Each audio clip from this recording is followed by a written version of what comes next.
Una pizca de creatividad y otra de investigación. En Caldo de Cultivo hablamos sobre procesos creativos junto a artistas, científicos y otros creadores que hacen cultura a fuego lento. Sumérgete en estas conversaciones que celebran las dudas, las epifanías y los espacios invisibles de la cultura.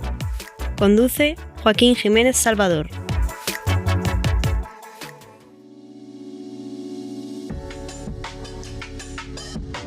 ¿Qué pasa cuando una cámara se vuelve cuerpo? Cuando la rabia canta coro. Hoy, en Caldo de Cultivo, nos vamos a sumergir en archivos, cantos, luchas sociales y otros temas junto a una tremendísima invitada que tengo aquí. ¿Cómo estáis, Cecilia?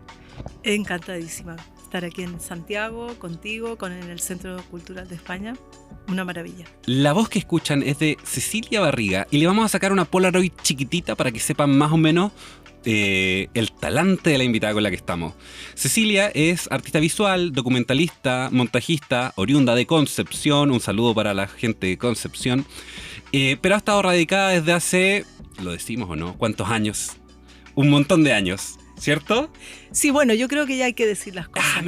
Casi medio siglo. ¡Uy, brutal! Lo dijo peor de lo que lo iba a decir yo. Así que ven que no hay un problema. Y claro, ¿cómo va a haber un problema si es que ha sido una vida comprometida con luchas sociales, creación, intercambio culturales? Sin duda me gustaría poder haberme dedicado tanto tiempo a esas cosas. Ahora vamos a adentrarnos en un montón de cosas, porque Cecilia está aquí con nosotros a propósito de una residencia y una posterior exposición y posterior proyecto. Entonces, el programa de hoy vamos a hacer una reflexión, vamos a revisar esos proyectos, pero también vamos a revisar de una línea transversal que creo que ha estado en tu trabajo, que en el fondo está el compromiso con las luchas sociales. Cecilia está en el Centro Cultural de España en el año 2025 del calendario gregoriano, un mensaje para los aliens cuando encuentren este capítulo, a propósito de la residencia Memoria Editada que hizo junto a Pablo Martínez, ¿es correcto? Bueno, la residencia, por supuesto, la compartí con Pablo Martínez, el curador se dice aquí, ¿no? Sí, comisario, vale. se Sí, dice en pero España. en Chile suena peor comisario. Sí, un poco marcial. Y curador puede sonar mejor porque viene también de curarse. Eso. Genial. Se pasa bien. y uno también inventa historias en ese estado. Exactamente. Entonces, Yo he practicado a veces el vinito para inspirarme. No falla. Bueno, aquí también Fabián y yo somos partidarios de lo mismo y seguramente varios de nuestros escuchas. Bueno, pero para no perder el hilo, a propósito, estás aquí a propósito de la residencia que desembocó en una exposición que es Cecilia Barriga, Prácticas Corales y Escrituras del Deseo. Y como por si fuera poco, nuestra hormiga atómica aquí ha decidido tener, digo hormiga atómica por lo de la pila atómica, no sí, por el tamaño, sí. ¿Vale? No juzgamos cuerpos de los triple demás. A y 4. Eso, tal cual, eso. Batería C. También ha desarrollado un proyecto ciudadano coral, Canta Comadre Canta, que ha sido impulsado junto al Museo Violeta Parra, la Casa de la Cultura de Cerro Navia y el mismísimo Museo Nacional de Bellas Artes. ¿Cómo les queda el ojo? Ceci, ¿nos puedes contar un poquito más o menos cómo ha sido toda esta aventura aquí en Chile para que tengan el contexto de por qué estamos conversando ahora, antes de adentrarnos ya en poéticas a nivel general? Vale, primero agradecerte que me digas Ceci, me parece una manera muy, muy bonita de comenzar a hablar y a nombrarnos, ¿no? ¿Por qué estoy aquí?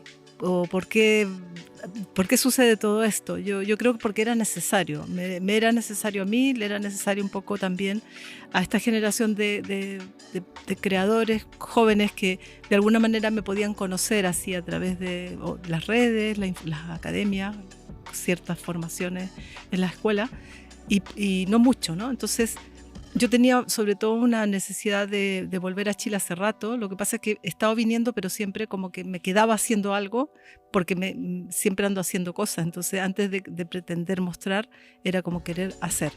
Y sin embargo ahora se dio el momento de que había un cierre en mi obra que yo creo que era importante y Pablo, el curador, se embriagó con ese proyecto y decidió que armáramos esta Avenida Chile. Cuéntame un poquito de qué van cada una de las cosas. Bueno, la memoria reeditada es una revisión de archivo bastante extensa de tu obra, que es lo que hicieron con Pablo, pero ¿hacia dónde migró esa residencia que desembocó también en prácticas corales y escrituras del deseo? Como, ¿de qué va un poquito la muestra? Cuéntanos por ahí.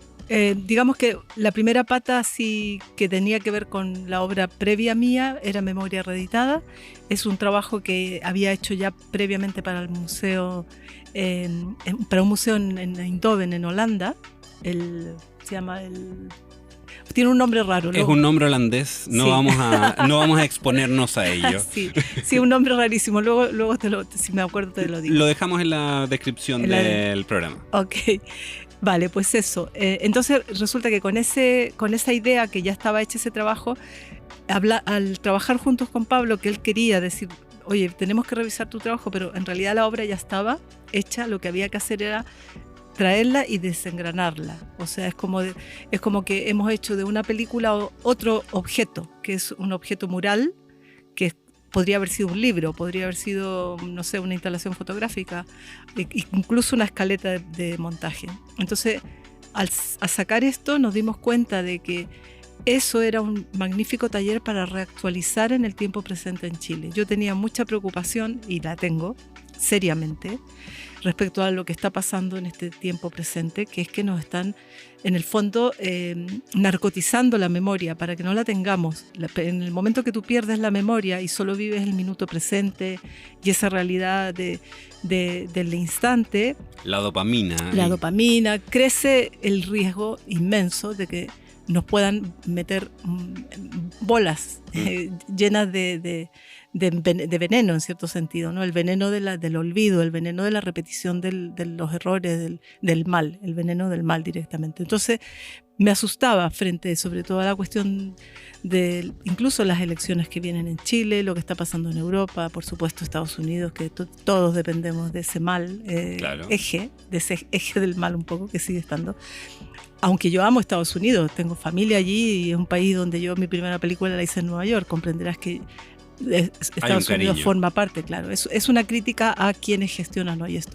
Y esa preocupación era que esta memoria había que reactivarla en el tiempo presente y mostrársela a la gente joven, sobre todo, para decirles, miren el material que yo filmé aquí en Chile en el 2011, antes del 2011, después en el proceso constituyente, en ciertos momentos sumamente importantes, incluido, por supuesto, mi adolescencia en el golpe militar.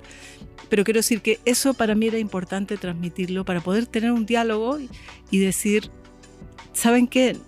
Chile ha generado momentos magníficos en la historia y hay que seguir creyendo eso. No hay que perder de vista que hemos hecho cosas grandes, que no las hemos podido terminar, que nos las han quitado y que hay que volver a narrarlas.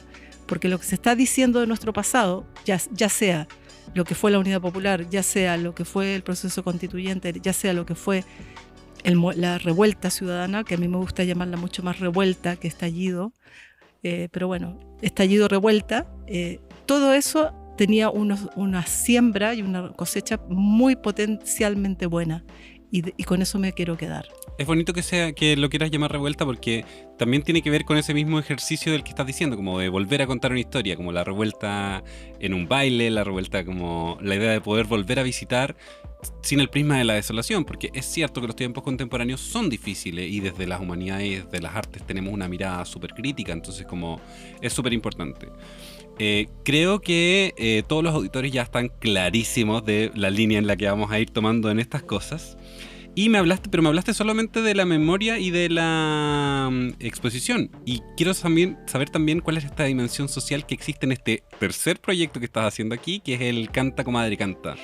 Claro, el Canta Comadre Canta realmente es una deriva, una activación del proyecto último que he hecho como artista, digamos como obra artística, que fue creado para la beca que recibí de la Real Academia de España en Roma. Entonces fue un proyecto que hice ad hoc para realizarlo en Roma y básicamente es el canto de un grupo de mujeres que se llaman Cecilias como yo, que es un nombre romano, y también quise honrar la gran educación musical que mi madre nos dio a todas las criaturas que tocó en su permanente recreación vital, porque era no solo como madre, sino que a niños, a mujeres, siempre a amigos, siempre nos hacía cantar a todo el mundo. Entonces, y ella me puso Cecilia porque quería que me llamara como la patrona de la música. Le salí bastante torcidilla a nivel de oído y de canto, pero bueno, eso fue el inicio. Y cuando hice el proyecto de Roma, quise encontrarme con otras Cecilia, las convoqué, las busqué en la ciudad, que no fue nada fácil, pero las busqué, las encontré a 42.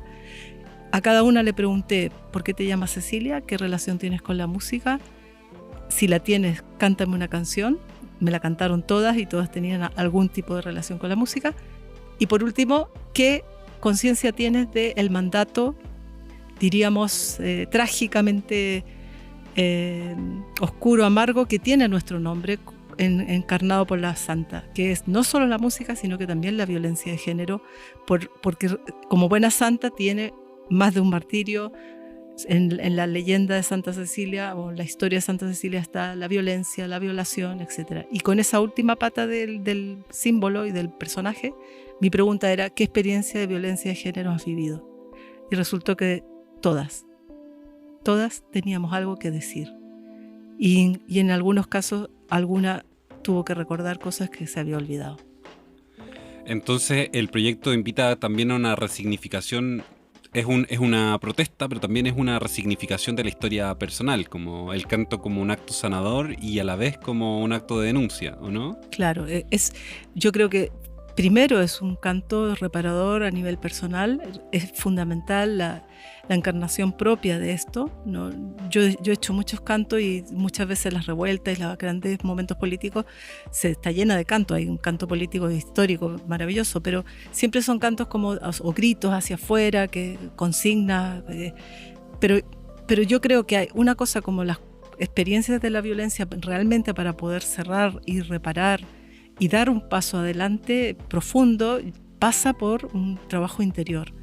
Y este canto que vamos a hacer en el Bellas Artes es la activación de ese original de la Cecilia en Roma, adaptado al contexto chileno. La canción está rehecha desde una perspectiva chilena, chilenizada entre comillas, y las personas que cantan, y eso siempre ha sido la propuesta cuando se invita, es que se trata no de solo cantar y repetir, sino que de sentir y tratar de reparar. Claro, de acceder a un espacio íntimo también, que es donde lamentablemente uno siempre piensa en la intimidad como un espacio seguro, pero también es donde también se ejercen las violencias más brutales, como en el caso de las violencias de género, mayoritariamente están dadas en espacios de contexto próximo. Muy próximo, no es solamente lo que te pueda pasar en un garage a oscuras en la calle a las 4 de la mañana, cuidado, no, o sea, hay casi el más del 50% ya se sabe que viene de los espacios más cercanos y que nosotras mismas nos hemos olvidado, que hemos vivido situaciones que normalizamos en un momento porque no teníamos la capacidad ni social ni individual de reflexionar frente a hechos violentos que hemos podido vivir. Entonces, creo que esto no es una cuestión bastante seria, bastante transversal frente a cualquier tipo de mujer, porque pasa por todo el arco social, el arco racial, el arco de edades, o sea, es que es una cuestión muy compleja. Interpela al hombre, no inevitablemente le interpela, y ese es un segundo acto al que voy a llegar en el futuro, porque necesito también escuchar cuál es el canto de quién ha podido en un momento dado ser acusado o ser agresor, ¿no? De toda esta no nos salvamos nadie, como bien dice la canción, y no nos salvamos nadie de revisar esto y de volver de enfrentarlo desde otra manera, ¿no? Sobre todo porque además lo que podemos entender como violencia va a ir cambiando, es decir, como cosas que estén socialmente aceptadas, efectivamente con los prismas contemporáneos pueden ser reentendidas, y de ahí también la importancia de lo que planteabas antes, como esta idea de poder revisar aquello que hemos contado como historia aceptada o no aceptable. Exactamente. Y luego una cuestión que a mí me parece casi la más importante, además de esa, del toque interno, ¿no? Es que la violencia no se puede solucionar en silencio y en soledad. Hay un gesto comunitario, en el fondo, por eso es la construcción de los coros. Claro, claro. Bueno, de todo lo que nos cuentas, ya que hemos salido más o menos de las dimensiones inmediatas, es decir, como de la obra que está situada hoy en el presente, se desprende que hay un fuerte componente social en tu trabajo y justo por ahí va la beta principal del episodio, ¿no? Hemos estado recién en la introducción y imagínense todas las ideas que ya están floreciendo. Y me gustaría mucho preguntarte cómo es que estableces relaciones con las luchas sociales y tus propias poéticas como artista. Como me gustaría meterme en ese proceso creativo, porque siempre debe haber una tensión también de cuánto puedo entrar, cómo evito el extractivismo de esa misma lucha social, en el fondo cómo evitar caer en lo panfletario, que quizás es una pregunta que también deberíamos hacernos. ¿Por qué no hacer panfletos también? Entonces, ¿cómo equilibras eso? ¿Cuál es tu proceso creativo para poder vincularte con las luchas y los movimientos sociales? Es una pregunta difícil porque la he pensado muy poco, casi nunca, no he teorizado sobre ello, aunque a veces me han pedido, ¿no? Uh-huh. Que haga como una reflexión teórica y tal. No queremos la teoría, que salga de la guata. Claro, sí. Entonces, por eso mismo, como no te voy a poder dar una argumentación tan racional, sí te digo que esto en mi caso viene de mi infancia. O sea, mi primer aprendizaje de la mezcla entre la propuesta estética y la acción surge cuando yo acompaño a mi padre, que por los campos de la región del Biobío. Él militaba en un grupo así político, ni siquiera voy a decir nombres porque ya acotaría la estética. Prefiero dejarlo en anónimo, porque si digo militaba en la derecha, en la izquierda, o era comunista o era socialista o era tal, ya entonces le tenemos que poner el color al panfleto que estoy pasando. ¿Tiene o no tiene iconografía soviética? No. Claro, exactamente, o de cuál, en fin. Y creo que es más bonito contarlo como una imagen que uno rellena en tu imaginario, porque seguro que tú también vas a tener tu propio panfleto. Completen con sus colores. Exactamente, y es todo libre para que se plasme, ¿no? Entonces, siendo niña, yo veía cómo se transformaba un papel que había visto pintar, donde primero una raya abstracta, donde era como un mar, luego se transformó en vez de un mar en una roca, y empezar a ver como una forma que en principio era una cosa solamente estética por sí, terminaba siendo un gran mensaje que había que darle a la gente, que la gente tenía que recibir y entender. Entonces, ese proceso de lenguaje, de un papel con colores a una especie como de ley, orden, mandato o oración, a mí me llamaba mucho la atención. Una performatividad en el sentido de como establecer un cambio sobre algo, claro, como una agencia mejor. Sí. Ese fenómeno que lo vi desde pequeña. Y a partir de ahí yo también participaba del juego, que era repartir los papelitos, escuchar, no sé qué. Entonces, como que me moví un poco de manera natural jugando en ese contexto. Trasladando, además era con una acción móvil, porque se iba en un coche, se bajaba, se subía y la gente respondía al grupo, ¿no?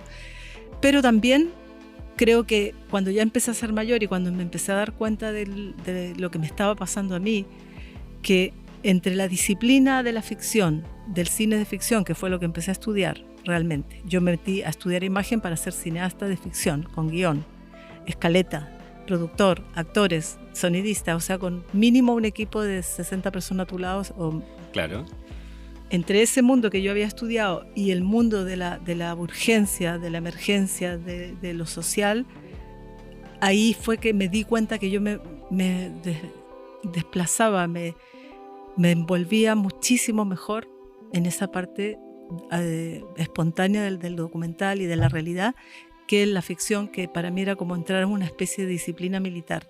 Yeah. Colegios de uniformes y de escalas y de jerarquías sociales y egocéntricas. Entonces, claro, como que mi cuerpo y mi mente funcionó mucho mejor en ese otro abordaje de la realidad, ¿no? O sea, en el fondo, como para retomar el tema de la pregunta, es tu pulsión siempre ha sido artística, pero lo que te ha movilizado ha sido la urgencia, ese como contexto que te empieza a llamar para movilizar esa misma pulsión. Claro, y con la idea también de que es lo que le pasa a la vida y a lo que pasa cuando hay esos momentos políticos, esas grandes performances colectivas que son las revueltas o que son las protestas o lo que son las necesidades de la gente en colectivo, es que hay una estética, hay coros, hay gritos corales, hay formas visuales de la gente corriendo, llevando banderas, haciéndose todo un aparataje colectivo que arma una estética, ¿no?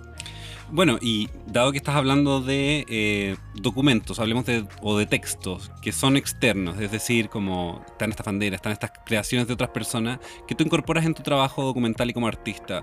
¿Cómo manejas esos fondos, por así decirlo, esos textos? ¿Cómo los tratas de conjugar para que no sea solamente una cosa de representación? Porque claramente tu obra es muy discursiva por sí misma. Hay cosas que tú quieres decir con iconografías que vas recogiendo. ¿Cuál es tu proceso para incorporar materialidades? Mira, ¿Cómo buscas, Cecilia Barriga? ¿Cómo enfoca? ¿Cómo enfoco? No sé si enfoco, pero creo que, o sea, cuando siempre creo que llego ya al lugar es cuando empiezo a editar, cuando entro al montaje. Ese es verdaderamente el momento del lenguaje a lo bestia, que es escribir con un montón de cositas, de palabras, de fonemas, de imágenes, de trozos de situaciones que fui acumulando en el momento del grabar.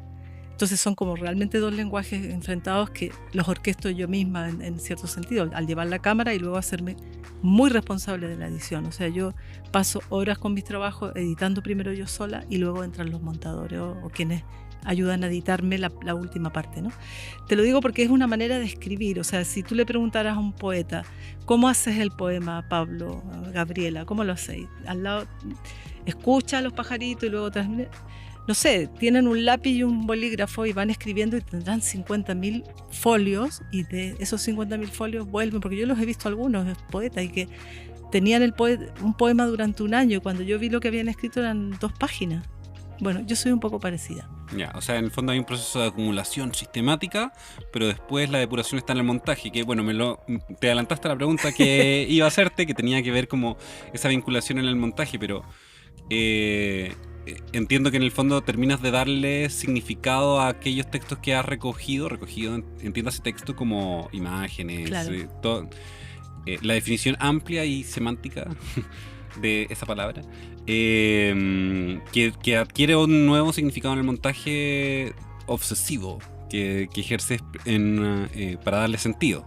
Claro, porque lo reviso, y porque como al grabarlo ya lo tengo. O sea, yo también es verdad que cuando llego al montaje, mira, yo por ejemplo en la revuelta del 2011 en Chile tenía 100 horas grabadas, las había grabado yo todas. O sea, yo había estado 100 horas con una cámara REC.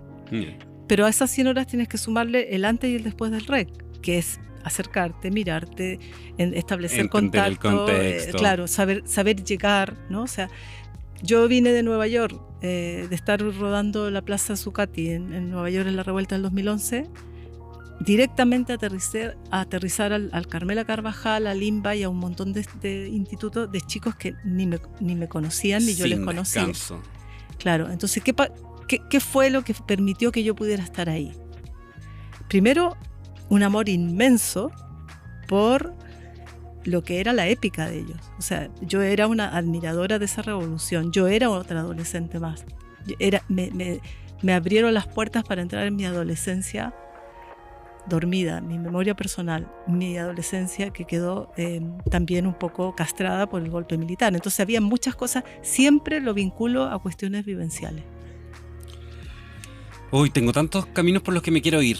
Como ¿de qué quieres conversar, Cecilia? Te vamos a dar la pauta de este programa, porque me gustaría que habláramos un poco de las dimensiones colectivas del canto, pero también está muy en línea de lo que me estás diciendo, los cuerpos, los géneros y las rebeldías, como de... Nos metemos. ¿Dónde quieres ir? ¿Quieres ir al canto o quieres ir a la protesta? Yo al canto iría después, al final. Vale. Porque creo que todos los cuerpos y creo que de las cuestiones a medias, que quedaron a medias, que me quedaron a mí, pero que le quedan a todos los adultos cuando ya dejamos de ser adolescentes, también son importantes, o cuando emigra, etcétera, sí. Este caldo de cultivo es un caldo de cultivo único, es como esos libros de Elige tu aventura. Entonces, dado que nos vamos a ir hacia la calle, los cuerpos y las rebeldías, me gustaría preguntarte, bueno, como ya lo esbozaste un poco, ¿qué sientes cuando estás trabajando en medio de la protesta? Como nos contaste sobre tu proceso como metodológico, el de observacional, pero ahora metámonos en esa dimensión del proceso creativo que tiene que ver con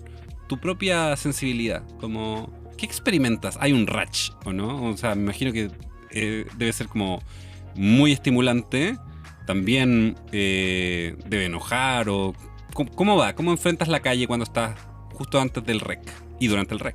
Sí, depende de lo que esté sucediendo. Yo le tengo mucho miedo a la violencia policial, a la violencia machista, a la violencia de los compañeros eufóricos desbordados con rabia y que te pueden pasar a llevar sin darte cuenta, ¿no? Entonces, o dándose cuenta incluso. Quiero decir que no soy una persona yo no soy una periodista de guerra, no sería nunca una camarógrafa de la muerte en directo, ni los incendios, no. O sea, yo tengo pánico a todo eso.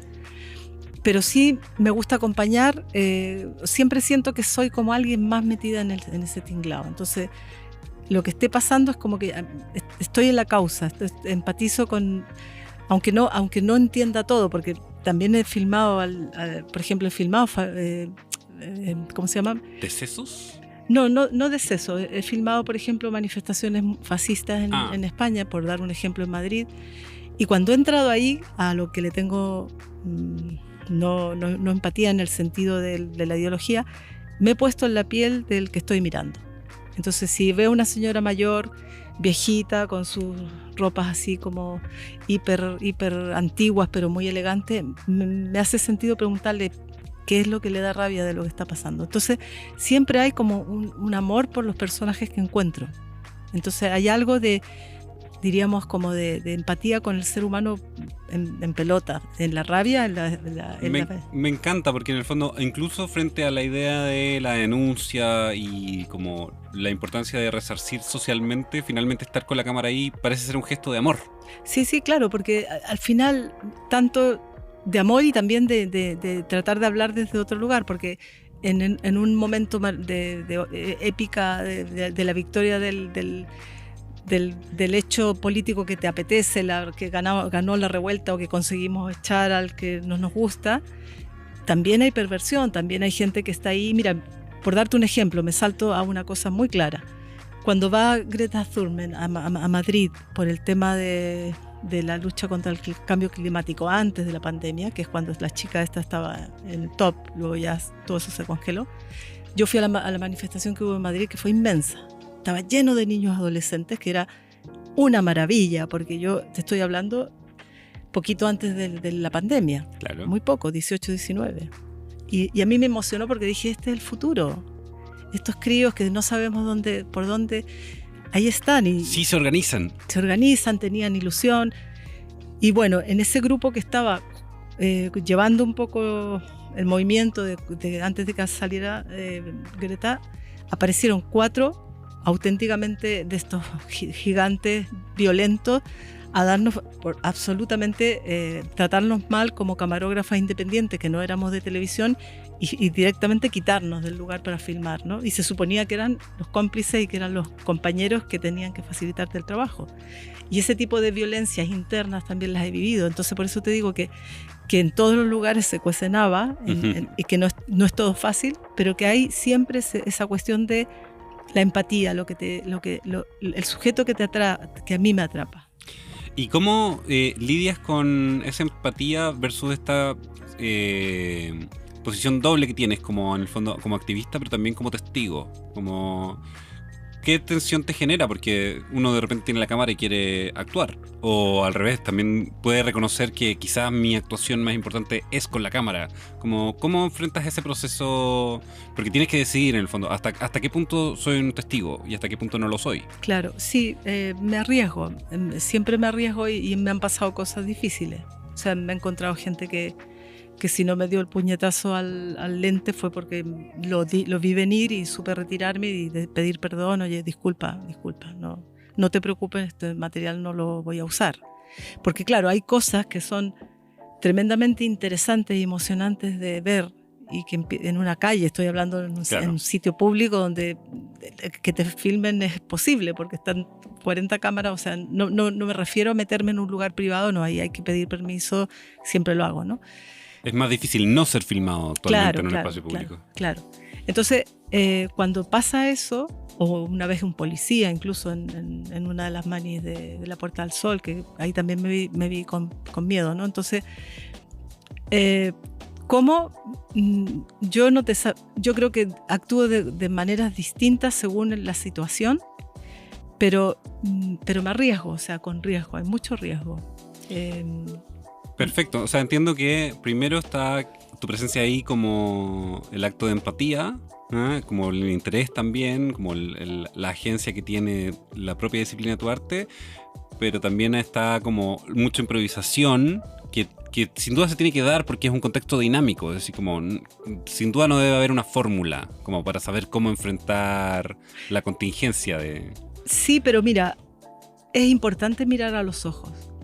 Yo me he encontrado en situaciones difíciles, como de distinto tipo, pero cuando ya miras a los ojos y respondes visualmente a la cámara, a la cara que tú estás filmando, o bien con una sonrisa o con un gesto de sí, lo que te está pasando, sabes, como generar un diálogo gestual es súper importante. Yo lo hago.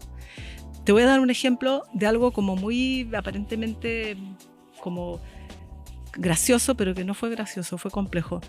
Cuando gana la primera Copa del Mundo de fútbol España, el país se desborda porque como todo pasa con el fútbol es un gran escenario de aprendizaje de lo que es lo performativo colectivo, ¿no?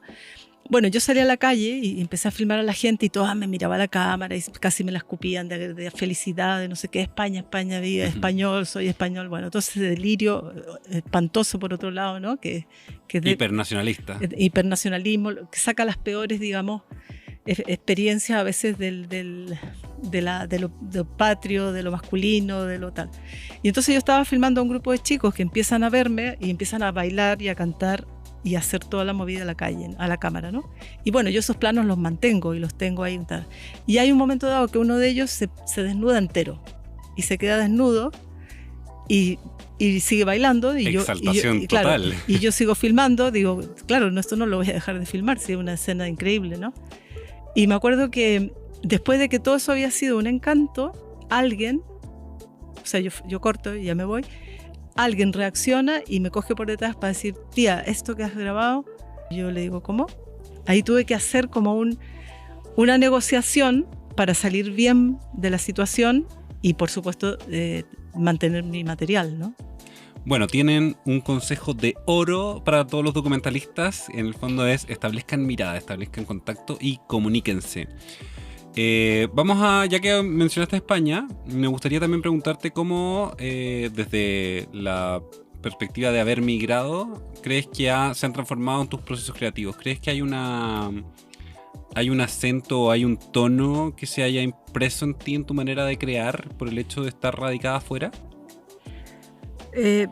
Sobre todo yo creo que por el hecho de estar en distintos lugares, no estar radicada fuera de Chile, sino que... El nomadismo. Claro, sí, o sea, yo cuando salgo de Chile salgo sin cámara, yo era una niña, había acabado el colegio solo y todo el proceso de aprendizaje del audiovisual lo vivo en España y luego en otros países, pero donde he estado creo que he trabajado de manera diferente y que en cada lugar me ha dado cosas muy distintas. Me ha gustado mucho aprender cómo se trabajaba o lo que es la propia cultura que estoy mirando, ¿no? Y ese nomadismo igual te genera circuitos, es decir, como vuelves a algunos países en los que has estado. ¿Cómo ha sido poder revisitarlo? ¿Ves que afecta en el fondo en tus propios procesos creativos volver a mirar? Como el mismo ejercicio que hiciste de tu propio material al reencontrarte con nuevos territorios. Porque en el fondo tú trabajas muy situadamente con luchas y como discursos de los territorios. Es una práctica situada. Entonces, ¿hay un cambio de mirada en una segunda vez? Sí, lo hay. claro que lo hay. Y a veces esa segunda mirada o tercera, cuando se revisitan ciertos lugares, me ha permitido entrar a la ficción, ¿no? O sea, por ejemplo, te doy el caso de un ejemplo grande, un tiempo que viví en Zurich, en Berlín, y en la zona alemana. Claro, al principio nunca aprendí el alemán, y menos el suizo alemán, que es más difícil aún. Pero sí que me pasó que la primera vez me apoyé más del documental, hice como un proyecto más documental para poder entrar al lugar y establecer complicidades y tal. Pero en el caso de Zurich volví, y ya la segunda vez que volví fui con un preguión. Fui preestableciendo qué es lo que yo quería construir ahí, que había que sacar ya de ese material como documental en sí mismo, sacar ya construcción más de ficción.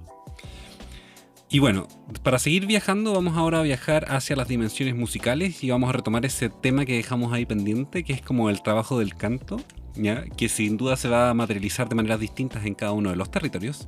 Y me gustaría saber por qué esto ha estado tan fuertemente vinculado a tus prácticas. Como me contaste como la historia de por qué llegó el canto, pero en el fondo, ¿por qué lo sigues reincorporando? ¿Qué es lo que estás viendo ahí que lo activa permanentemente en tu poética?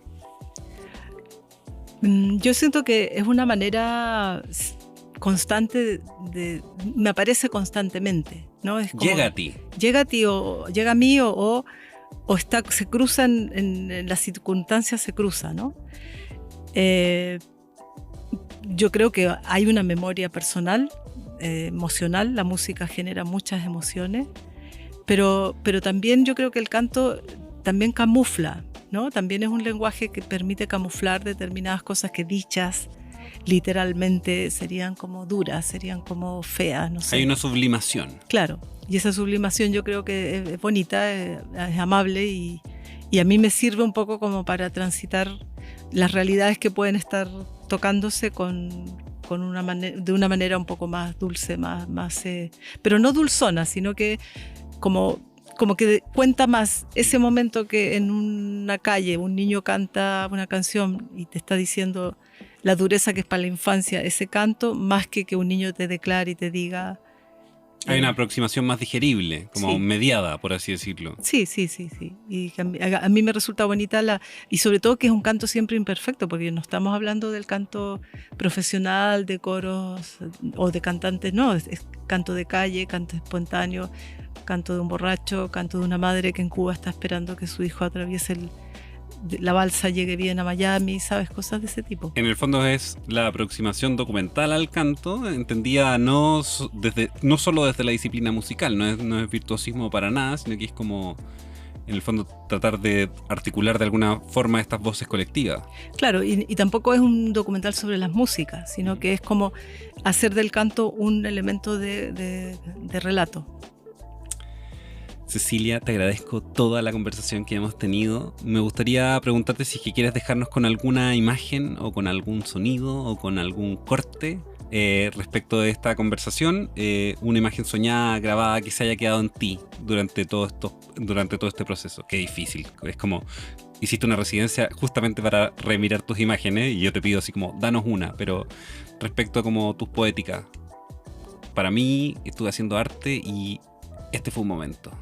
¿Cuál crees que sería? Yo creo que los sonidos que se producen en las ferias de la calle en Chile.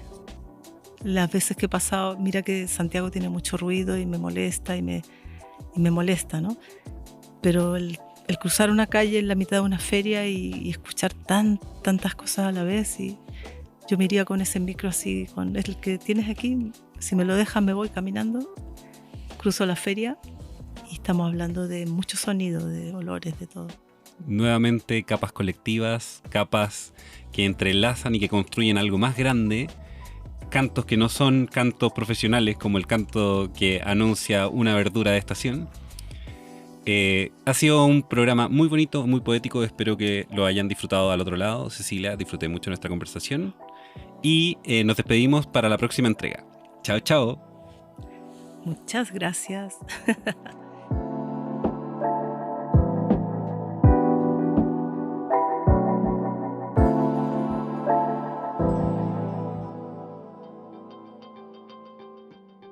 Esta producción sonora fue realizada en los estudios de Radio Inventada del Centro Cultural de España en Santiago. Las opiniones vertidas en este programa son de exclusiva responsabilidad de quienes las emiten y no representan necesariamente el pensamiento de Radio Inventada o el Centro Cultural de España en Santiago. Editor general de Radio Inventada, Joaquín Jiménez Salvador. Postproductor, Fabián Flores Corbalán.